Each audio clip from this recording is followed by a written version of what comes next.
Xin chào các bác, lại là em đây, rẻ mỗi ngày đây. Ngày hôm nay em sẽ cung cấp đến các bác một sản phẩm tủ giày dép cực kỳ rẻ, cực kỳ thông minh, rất tiện dụng. Nó có công suất gấp 3 lần cái tủ giày dép bình thường.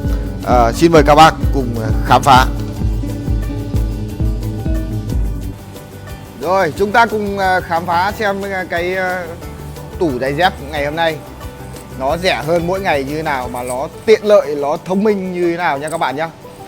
Bình thường đây là cái chiếc tủ khi mà chúng ta đóng lại. Đấy, các bạn xem. Hết sức là hiện đại và nhìn kiểu dáng cũng rất là đẹp.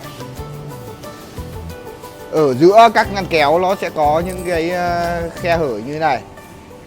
Mục đích là gì? Tại vì sao chúng tôi làm khe hở như vậy? Khi chúng ta để giày dép ở trong tủ, nó để lâu ngày nó không bị đọng mùi ở trong, và cái mùi hôi nó sẽ bay ra ngoài hết. Tủ giày dép các bạn lưu ý nhá, là bao giờ nó cũng có khe hở ở các cánh để thoát cái hơi ẩm cũng như là mùi hôi ở trong ra ngoài. Rồi bây giờ cùng khám phá các cái tủ giày dép ngày hôm nay. Đây, như các bạn đã thấy, đầu tiên là bên này nó sẽ có 3 ngăn kéo ra.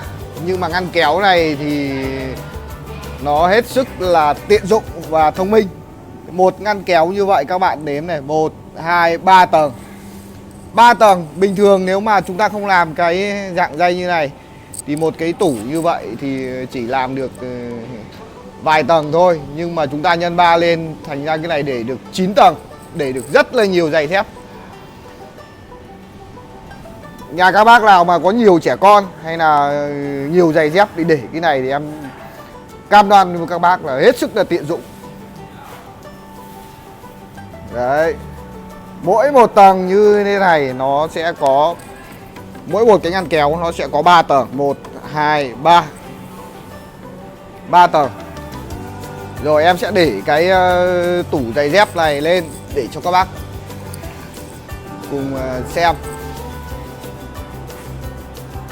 Rồi, em để đôi giày của em vào đây, đút nó vào, đóng lại. Các bác thấy nó có tiện không? Quá tiện luôn.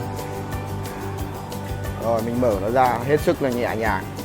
Đó, để được trên đây, để trên đây. Một cái tủ giày dép như vậy nó có công suất gấp 3 lần một cái tủ giày dép bình thường. Còn bên đây là sẽ là 3 cái hộc kéo để chúng ta có thể để mũ bảo hiểm hoặc là dép hoặc là những cái thứ vận dụng khác khi chúng ta thấy cần thiết. Những cái mà nó ngoại kích cỡ ngoài giày dép chúng ta có thể để vào cái phía bên đây. Cái tủ giày dép này với kích thước chiều ngang là 97 cm, chiều cao của tủ là 1m17, còn chiều sâu là 30 cm. Tủ được làm bằng gỗ công nghiệp MDF.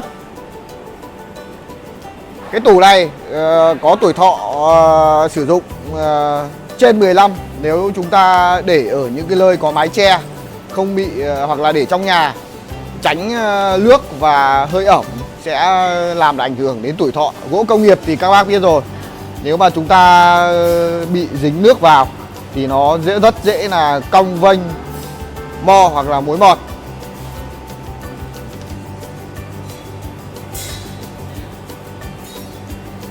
Rồi, tiếp theo chúng ta cùng khám phá mức giá của sản phẩm ngày hôm nay. Một chiếc tủ giày dép đa năng, tiện dụng và thông minh như vậy, với kích thước như vậy, có giá bán là bao nhiêu? Các bác thử đoán xem ạ. 1.760.000, mức giá hết sức là tuyệt vời. 1.760.000. Đi kèm với mức giá đấy là gì? Chúng em sẽ giao hàng miễn phí tại thành phố Hồ Chí Minh, Đồng Nai,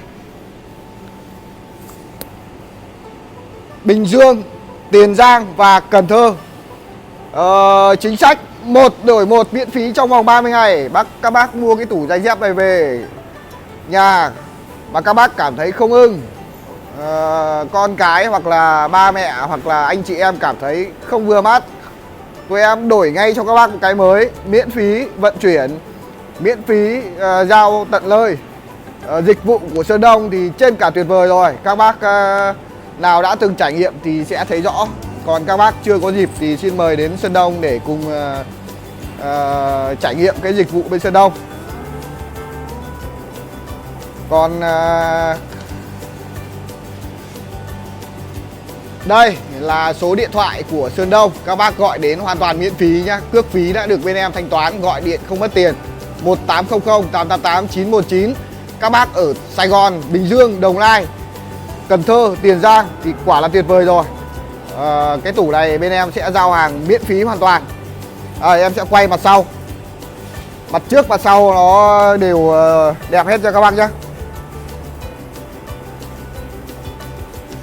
1.760.000 một chiếc tủ, quả là tuyệt vời, không thể tin nổi.